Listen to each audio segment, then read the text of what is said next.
independence that most African countries got in the 60s turned out to be a sham. Colonialism simply gave way to neocolonialism, and for this, the imperialists needed house Negroes to run affairs. Let's have a look at 4 plantation managers that were installed at the supposed gaining of independence by African states. First up is the Senegalese president, Leopold Senghor, who governed from 1960 to 1980. The fact that he was the first African to be admitted into the French Academy speaks volumes.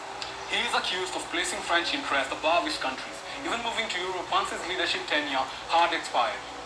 He kept French government officials and justified this by stating that the Senegalese were uneducated, but made no effort towards training his countrymen.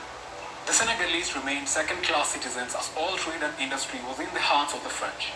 Average income fell, external debt rose from $98 million in 1970 to $738 million in 1979. It turned Senegal into a country of beggars, with aid accounting for 13% of the country's GDP. The DRC, with $24 trillion in mineral resources, has been plagued by instability, mostly stirred up by interests keen to loot its wealth. The looting will, however, not be possible without the help of greedy, self-interested Africans, such as Mobutu Sese Seko. In what is sometimes dubbed Africa's regional scene, Mobutu, under the direction of the CIA, Belgium, and Britain, allegedly had Pan-African icon and Congolese independence leader Patrice Lumumba assassinated. He clung on to power for 32 years and proved a useful puppet for the West. Washington used the DRC as a weapon supply and staging area for anti-communist campaigns in Central and Southern Africa. For example, Mobutu, acting with strong CIA encouragement, assisted rebel movement fighting Angola's Marxist government, including the disastrous CIA-backed effort to seize Angola's oil-producing Cabinda enclave. In exchange for subservience to the West, he got free reign over the country's coffers. He siphoned a suspected 28% of DRC's expenditure in 1972. In comparison, agriculture and social services received 29.3% and 17.5% of the national cake, respectively. In 1978, he instructed the state-owned copper miner, Geka Mines, to deposit its entire export earnings, which by 1989 had reached $1.2 billion into a presidential account. Mobutu had amassed $3.2 billion in personal wealth by 1982. While Africans in South Africa were fighting against the country's apartheid regime, Malawi's President Hastings Banda maintained warm relations with the racists in charge in Pretoria and Rhodesia.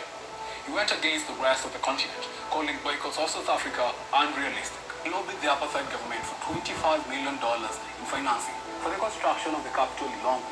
Upon independence, Banda steered clear of nationalization and depended on the expertise and capital of colonial settlers that chose to remain. What better way to wrap this list up than by shining the spotlight on Kenya's founding father, Jomo Kenyatta. Upon independence, he assured settlers that they would be dispossessed of the land they occupied. This was in sharp contrast to and a betrayal of what the Kenya Land and Freedom Army fought for, namely land. He received millions of pounds in loans from the British government to purchase land from settlers on condition they wanted to sell. Instead of redistributing the land to previously violently displaced nations, he used it as political patronage, rewards for people in his circle and tribe. As a result, even today, a significant portion of Kenya's land is in foreign control.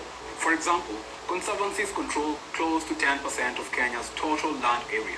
Multinational corporations sit on thousands of acres of tea farms, and there are still a large number of settlers who chose to remain. The Kenyatta family also has the equivalent of a province in land size in their name. Of course, these aren't the only African leaders who sold out the motherland. Tell us in the comments who else you think should have made the cut. This is the book of Sirach, chapter 16 and verse 13. It reads, "The sinner shall not escape with his spoils, and the patience of the godly shall not be frustrated."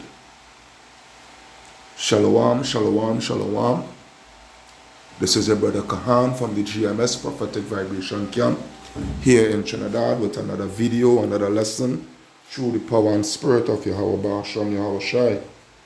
So first and foremost, Ka'alayam La Alahaya Nawa Yahweh Ba'asham Yahweh Shai Ba'asham Akaha Kodash Barakata Yahweh Barakata Yahweh Shai Barakata Yahweh Barakata Yahweh Shai Barakata Yahweh Barakata Yahweh Shai.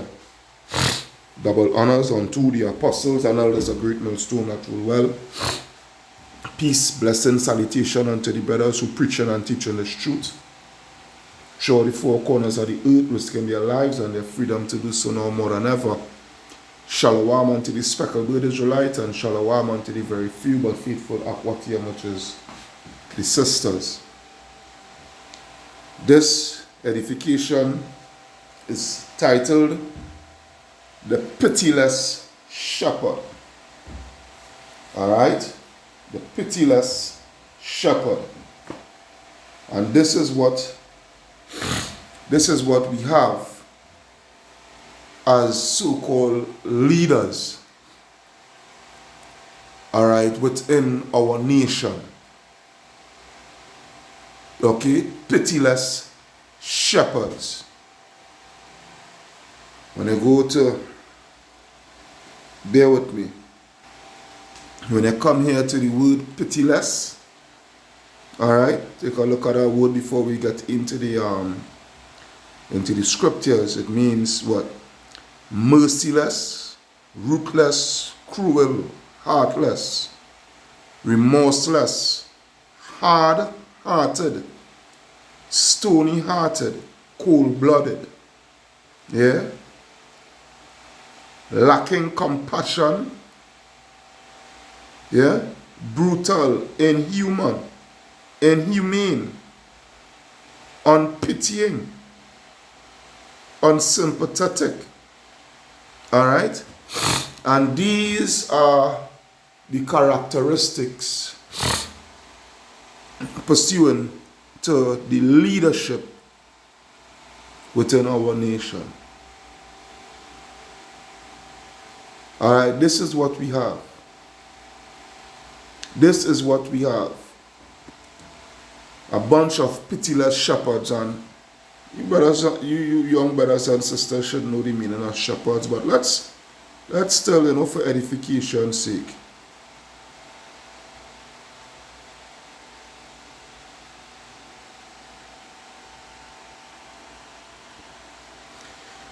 All right. Let me see something here. Okay, well, I'm gonna come down here. So we will use the second thing there, where it says to guide or direct in a particular direction.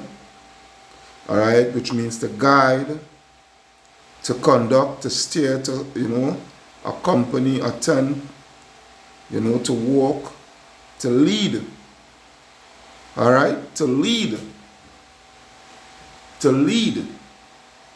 So what we have is a bunch of hard-hearted, stone-hearted, uncaring, all right, pitiless leaders. This is what we have. This is what we have. All right. Leaders that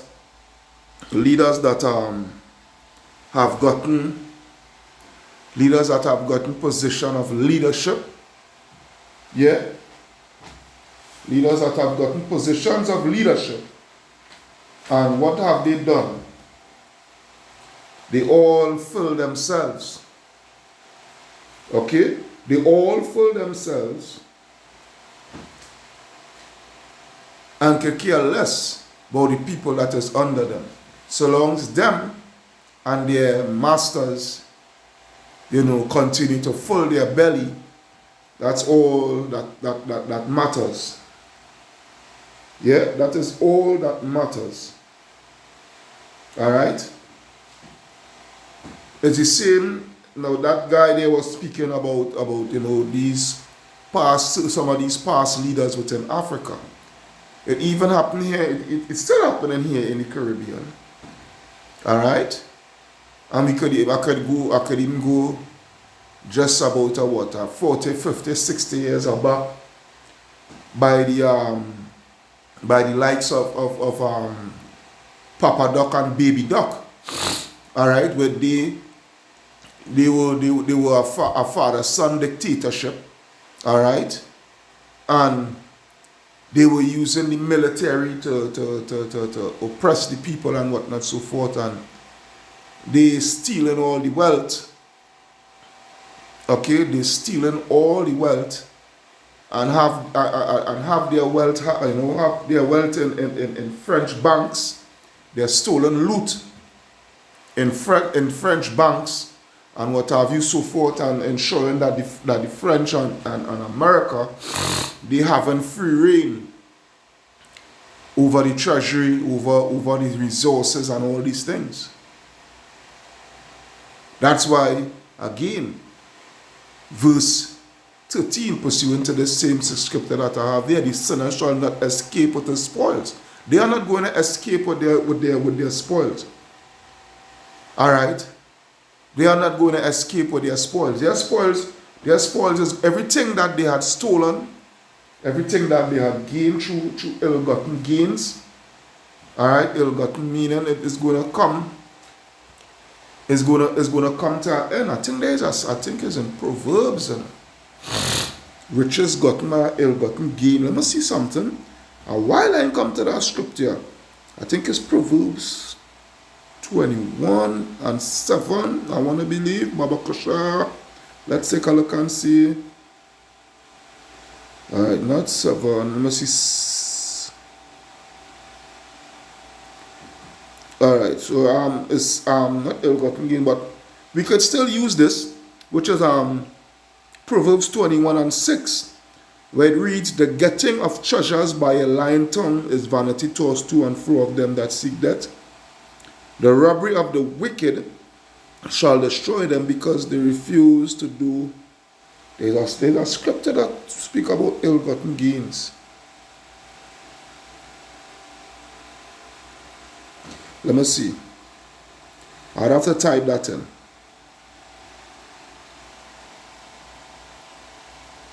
Let me see.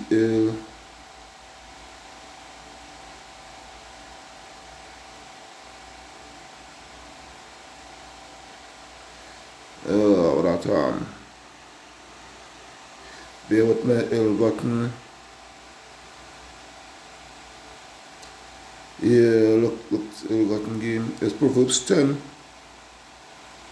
Alright, so Proverbs 10 and 2. I know it's somewhere in Proverbs. Alright, so let's take a look at that. Proverbs 10 and 2.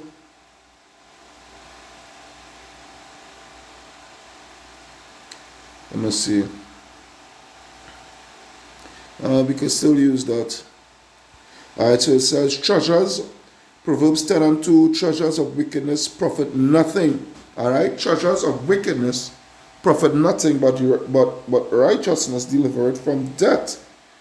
Alright, righteousness delivered from death, because this is the thing here. They are all going to face their demise. Alright, best believe that. Alright. They are going to reach their demise, and their riches is not going to profit them in the day of wrath, in the day of destruction. Okay, and they are going to lose all. They are going to lose each and every single cent. All right, but the point of the matter is, it goes to show the greed, the greed within Israel, the greed for power, and for carnal power that be. Yeah, for carnal power. All right, for power that is going to come to an end, for power that's going to be just for a season. You understand what I'm saying? And this is what we have been experiencing ever since we came over here. Ever since we came over here, and been under these Edomites' foot. Yeah? Being under these Edomites' foot, being oppressed and what have you, so forth. What they will do, there's a clip, something. I think I should find that clip in it. Bear with me. Let me see if I could find that clip. Okay, so I have found it. Now listen this here. Because you see, these they handpick What you have to understand is that they handpick our leaders. Alright? They handpick our leaders. And they handpick let us think this play. Let us think this play. It's you liberals who have lifted them up, Howard. Paul, you conservatives make a mistake. You can't afford to strangle hoping people. Without hope, people will become dangerous. No, Howard. You liberals have let them invade our society. You give them jobs, political jobs. Paul, you missed the point. It's only the smart ones we move up. That makes it even worse. Oh, no, we have to move them up. If we leave a smart one in the ghetto, he might develop into a leader against us. But if we raise him up into white society, we neutralize him. He feels compelled to try to act like us. He loses his identity and his racial anger, if he has it. He becomes alien to his brothers. They realize he sold them out and they grow to hate him. He becomes worthless to them and safe for us. No, thank you. In fact, in his love for the creature comforts, except for his color, he's become one of us. Okay? So you see? This is what they do. They pick the smart ones, the educated ones and whatnot, so forth, and then the train them, the groom them in the way how they want them to be and whatnot, so forth.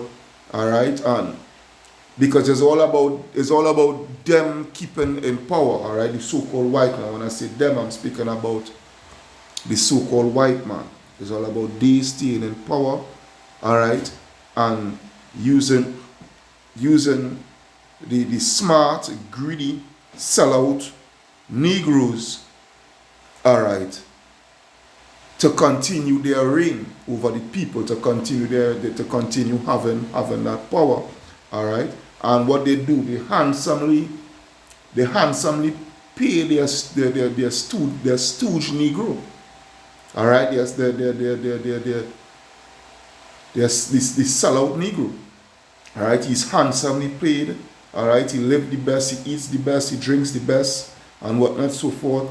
Whilst he look down with scorn towards his own people. All right, and look up to Massa. All right, look up to Massa, and does his best to make sure that Massa stays in power. This is what you have. That's why I call them what? Pityless shepherds. Alright, because when you go to Zechariah 11 and verse 5, where it reads, whose possessors slay them and hold themselves not guilty, and they that sell them, and they that sell them say, blessed be the Lord, for I am rich. Yeah, this is what these Edomites are saying. Blessed be the Lord, for I am rich, for all the exploitation of what they have been doing to you so-called Negroes, Hispanics, and Native American Indians. All right? And their own shepherds pity them not. All right? Our own shepherds, this is why I call them pityless shepherds. They don't care. You really think your Prime Minister Keith Rowley really care about you so-called Negroes? You Negroes are in for a shocker. That's why the scripture says, woe unto them that go down to Egypt for help. Alright? And seek not of the Lord, they seek not of the Spirit of the Lord, but trust in the shadow of Egypt. That's roughly paraphrasing. Because Rowley don't care about you. Alright? Andrew Holness don't care about you. Okay? And all your leaders, man, from your labor leaders, in your trade unions and whatnot, so forth, your community leaders, your MPs, your councillors, really and truly, especially these men, these councillors and whatnot, so forth, that they're now coming up, so they're now coming up in the game of politics and whatnot, so they would work hard at the beginning, all right, so that, but not too hard, Not too hard, because remember you can't really, you have to put it in a sense of you're giving the people hope, but really and truly there is no hope. You're giving them a sense of hope, but really and truly there is no hope, because at the end of it all, you're on a mission, all right, which is to reach within the upper echelon, within the game of politics. All right, and when they reach there, when they reach there, that is it, game all over for you on the ground. All right, because they have already reached where they wanted to reach from the beginning. Okay,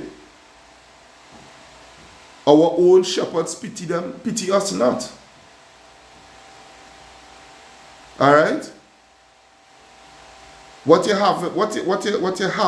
seeing is a whole. This is what you call neo-colonization. All right, this new way of colonization. All right, where you're not really under the monarchy rule, so to speak, in the open, but you're still under the monarchy rule. All right. You're not under it in the open, because why? You have a prime minister and a president and whatnot, so forth.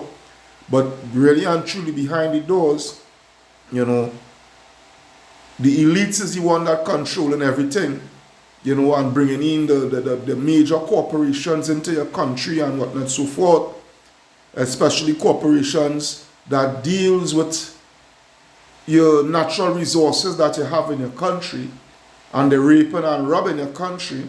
All right, your country has no manufacturing bases within its borders, So all your raw material, all your natural resources is going to Massa, in Massa's country, for him to do the production and sell it back to you at exuberant prices.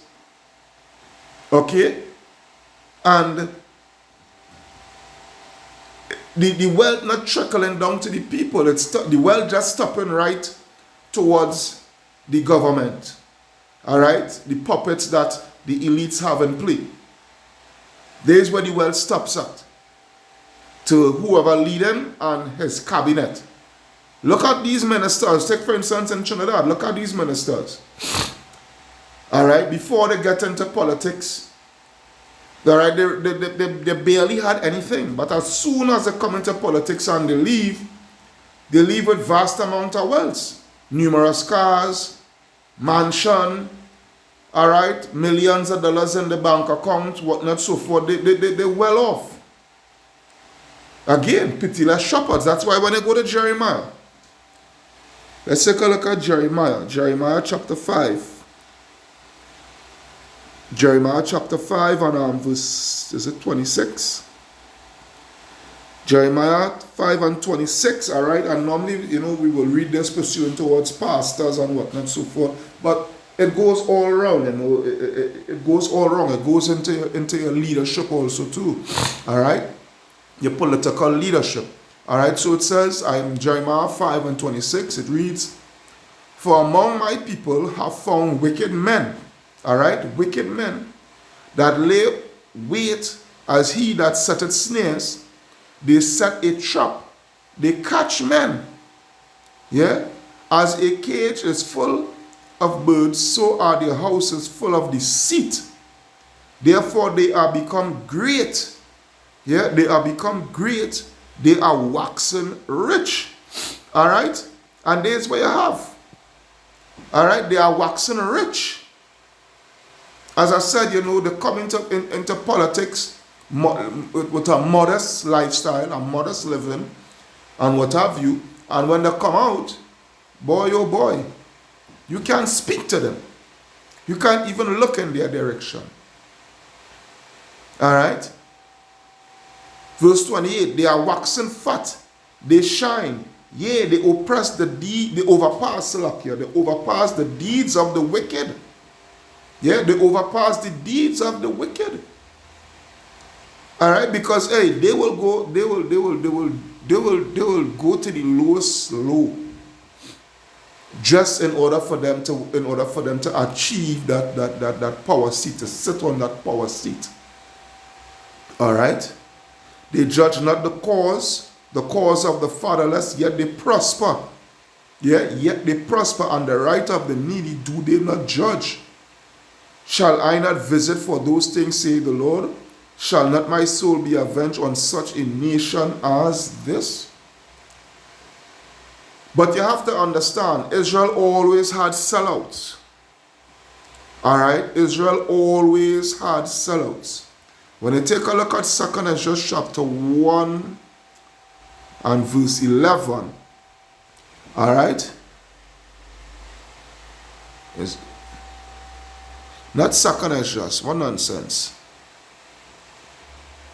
Actually, 1 Maccabees 1 and 11.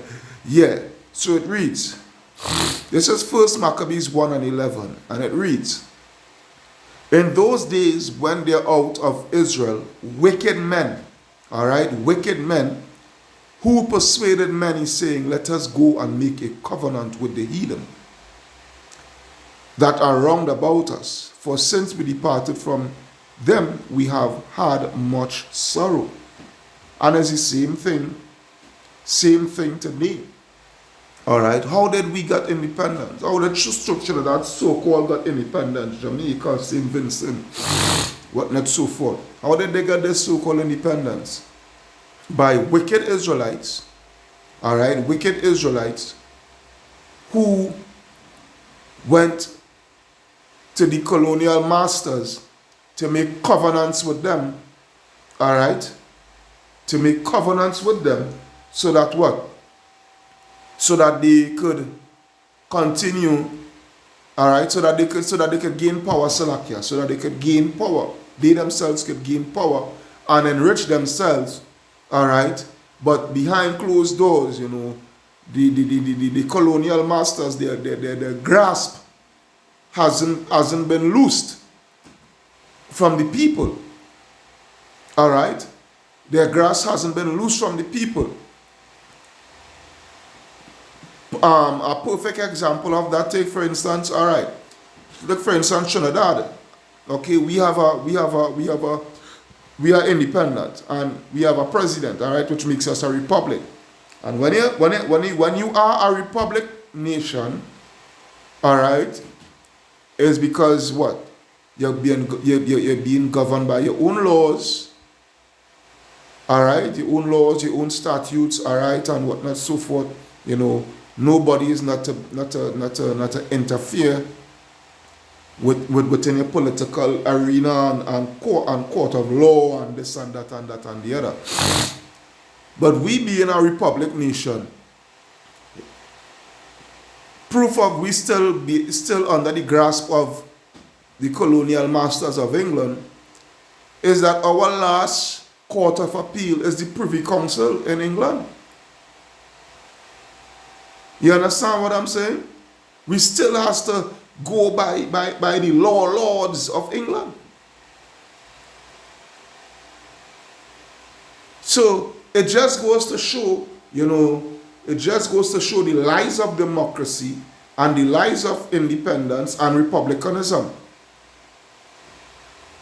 All right, we are still under the massa, and our political leaders is ensuring that we are still under the colonial masters, because that is how they get paid. Okay? That is how they get paid. Verse 12, 1 Maccabees 1 and 12. So this device pleased them well. Then certain of the people were so forward, hearing that they went to the king, who gave them license to do after the ordinances of the heathen. You understand? That's why, you know, we have what? A two-party system, and, you know, all these things, you know, our school syllabus, you know, our school system, and every single thing is actually trademark British. All right? There is what it is. Everything of this place, what we call Trinidad and Tobago, you know, is followed after the way of the British. You understand what I'm saying? There is what it is. So you have a situation. You have a situation where you know your leaders is ensuring that the rich get richer. Yeah, the rich get richer and the poor stay poorer, and they being handsomely paid for it. All right, this is not just taking place in Africa; it's taking place right here. Also, right here. All right, right here. That's why the scripture in Proverbs say, let me see, it's Proverbs, let's see, 15 and 27. Let me check and see. Proverbs.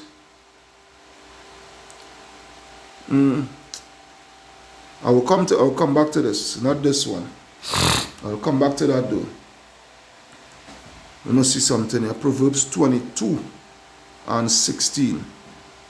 Yeah, Proverbs 22 and 16, where it reads, "He that oppresseth the poor to increase his riches, and he that giveth to the rich shall surely come to want." And this is what our leaders been doing. All right, taking from the poor. All right, oppressing the poor, stealing from them and giving to the rich. And the time is going to come, or there is going to come to want. Because we don't know what they are doing, the reason why they are doing that. All right? We don't know the reason why they are doing that, because they want to put themselves in good favor, all right, with their master. They want to put themselves in good favor with their master, all right, thinking that they would have all protection and whatnot from massa, because they know without the shadow of a doubt what is the real intentions of massa for the very near future. All right, and they want to be in good case. So when all hell break loose, it will not come to them. All right, but the scripture speaks of is it Isaiah 28 and 18? Let me see. I think it's Isaiah 8 and 20. 28 and 18. It just come to me here. Isaiah 28 and 18. Let me see. Yep. It's 18, but I will start from 15. Isaiah 28 and 15, where it reads, "Because ye have said, we have made a covenant with death, all right, and with hell are we at agreement." All right, this is the reason. Again, you know, the wicked men out of Israel, you know, went and make a covenant with the heathen. Roughly paraphrasing, because again, they know what is coming, pursuant to the MOTB, Jacob shovel, this, that, the other. All right. They know what is coming. So they're trying to see if they could pay the way out of that destruction, out of that, you know, that dystopian nightmare. All right. So it says, "Because ye have said, we have made a covenant with death, and with hell we are at agreement. When the overflowing scourge shall pass through, it shall not come unto us. For we have made lies our refuge, and under falsehood had we hid ourselves."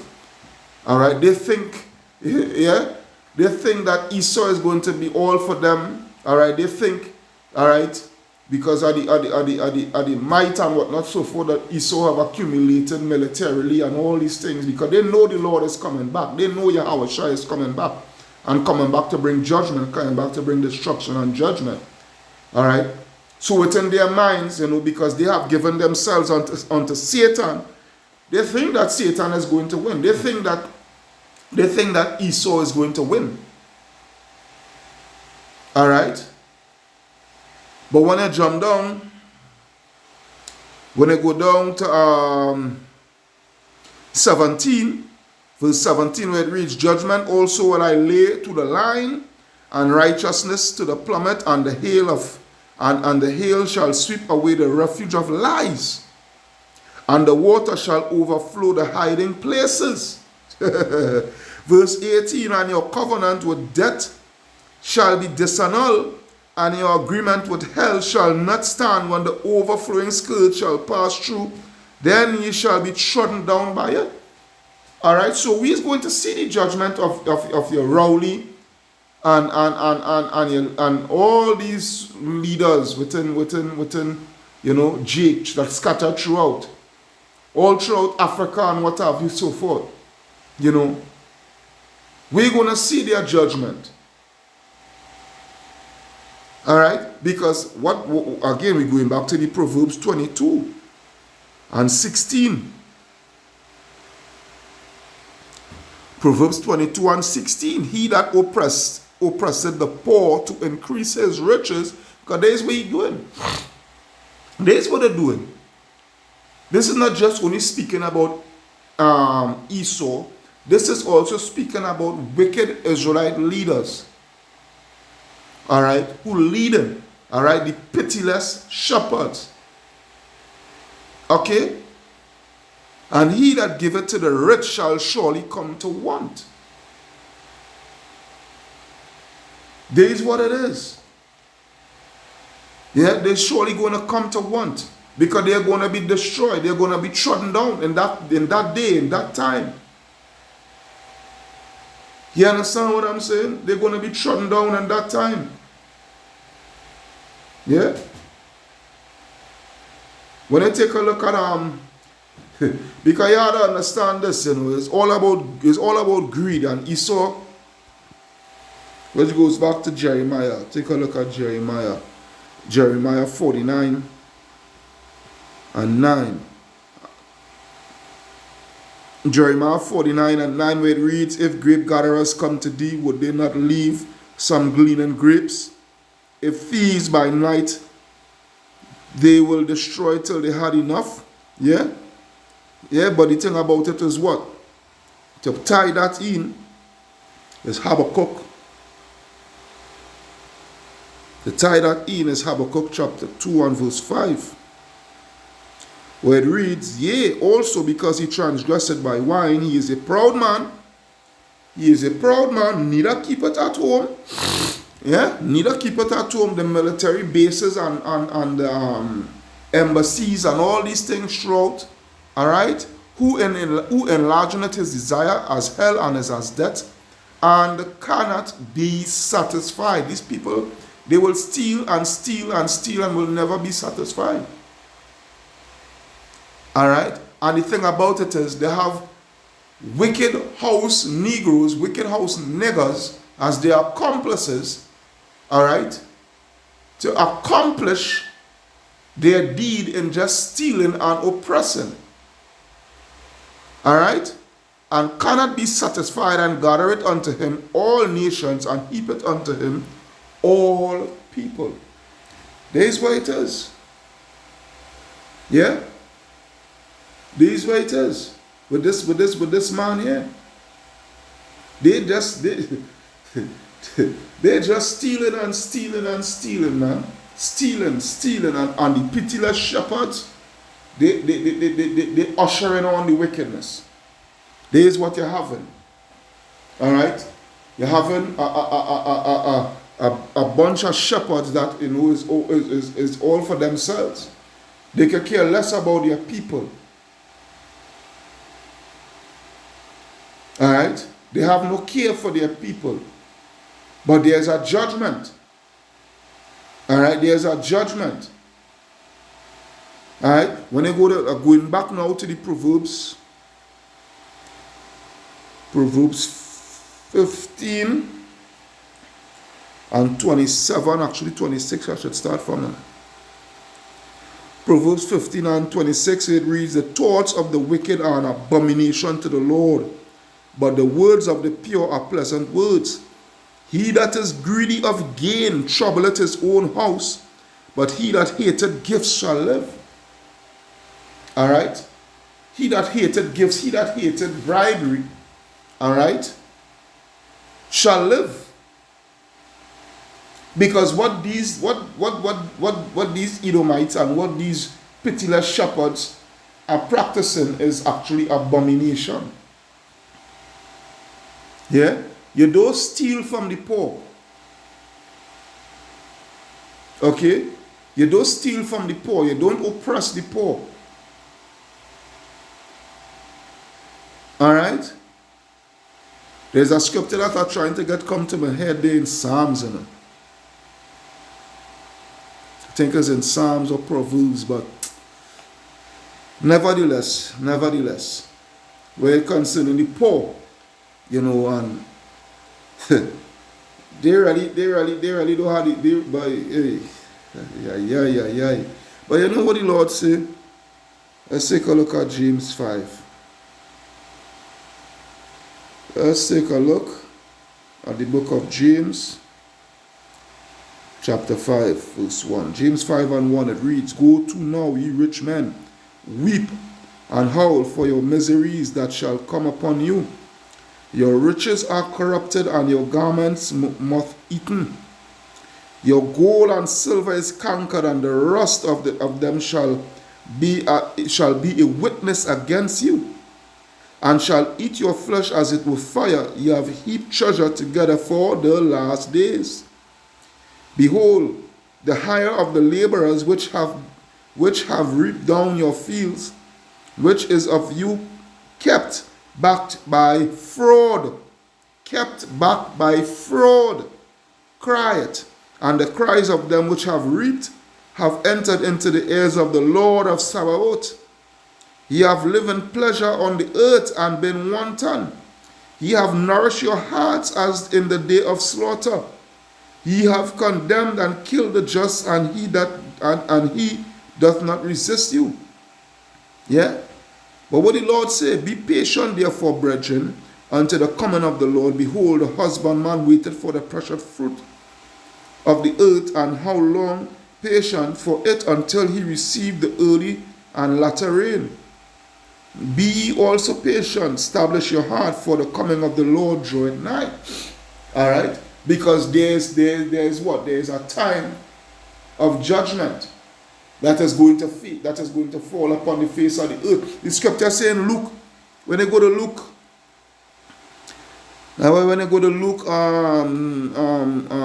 is it Luke here? Is it Luke, boy? It's a while I come to that scripture, you know. Bear with me. It's Luke 6 and 26. Alright, so Luke 6 and 24 actually. Luke 6 and 24. Where it reads, But woe unto you, woe, which is destruction. Alright? But woe unto you that are rich, for ye have what? For ye have received your consolation. So all you Israelites, you pitiless shepherds that have received riches, ill-gotten gains, all right, on this side, all right, you have already received your consolation. So what? Destruction is going to come upon you, because the Lord is not going to let judgment reign slack upon the face of the earth. No, the Lord ain't going to do that. You understand? The Lord ain't going to do that. That's why he said what? In Timothy, in 1 Timothy, let's take a look at 1 Timothy 6, and I will start at 10. 1 Timothy 6 and 10. It reads what? For the love of money is the root of all evil. Yeah? For the love. It never said for money, isn't it? It says for the love. For the love of money is the root of all evil, which while some men coveted after, they have erred from the faith, and pierced themselves through. Yeah, and pierced themselves through. A matter of fact, I will start from verse 6. I will start from verse 6. 1 Timothy 6 And 6, it reads, but godliness with content is great gain. Yeah, godliness with content is great gain. For we brought nothing into this world, and it is certain we can carry nothing out. And this is what they fail to realize, and it's all going to come to an end, because even if you leave it to your descendants, yeah, the scripture talk about I can't really remember it offhand right now, but the scripture talk about, you know, when you perish and whatnot, where all the riches is end up getting divided, all right, amongst the descendants and whatnot, so forth, and it is end up getting fucked up, all right, because you will have couple descendants that, you know, the all about wine, woman, and song. All right, I have a relative, all right, where his mother, when my grandmother had passed, you know, his mother, you know, where the monies and whatnot that my grandmother had left was supposed to come to me, but his mother, she stole that, all right, she stole that, and what have you, so forth, and give him a portion. And, you know, they split up, wherever they split up, and whatnot, money and whatnot, so forth. And what he did with it? What he did with his portion? He smoked it out on drugs and drink it out on alcohol and whatnot, so forth, till now, you know, and she's suffering at Alzheimer's and whatnot, so forth. She don't know herself. You know, all that she had gained in Trinidad had come into naught, to the point now where they want to sell the house. You understand? And when she dead and go, you know, everything just come to naught. Alright? So it says what? For we brought nothing into this world, and it is certain we can carry nothing out. And having food and raiment, let us be therewith content. But they that will be rich fall into temptation. Yeah, fall into temptation, fall into wickedness. All right, and a snare, and into many foolish and hurtful lusts, which drown men in destruction and perdition. Yeah. For the love of money is the root of all evil, which while some coveted after, they have erred from the faith. Yeah, they have erred from the faith and pierced themselves through with many sorrows. Because they make the thinking of making that covenant with death and hell, when the overflowing scourge shall pass through, you know, they shall be properly well hidden. But no, it's not going to be so. Alright? It's not going to be so. Alright? Because the Lord is not slack concerning his judgment, as some men count slackness. Alright? So there is going to be a reward for the wicked. There is going to be a reward for the pityless shepherds. That is where it is. So I hope you always edified through the power and spirit of Yahweh Ba'ashem Yahweh Shai. Alright, so Kal Halayam La Allahayanawa Yahweh Ba'ashem Yahweh Shai Ba'ashem Makah Kodash Barakata Yahweh Barakata Yahweh Shai Barakata Yahweh Barakata Yahweh Shai. Double honors unto the apostles and elders of great millstone that rule well. Peace, blessing, salutation unto the brothers who preach and teaching us truth through the four corners of the earth, risking their lives and their freedom to do so no more than ever. Shalom unto the speckled bird Israelites, and shalom unto the very few but faithful Aquatian. Your brother Kahan from the GMS Prophetic Vibration Camp signing out, saying shalom, shalom, shalom unto wicked Esau, 2/3 of Israel, Wa Abad Babal.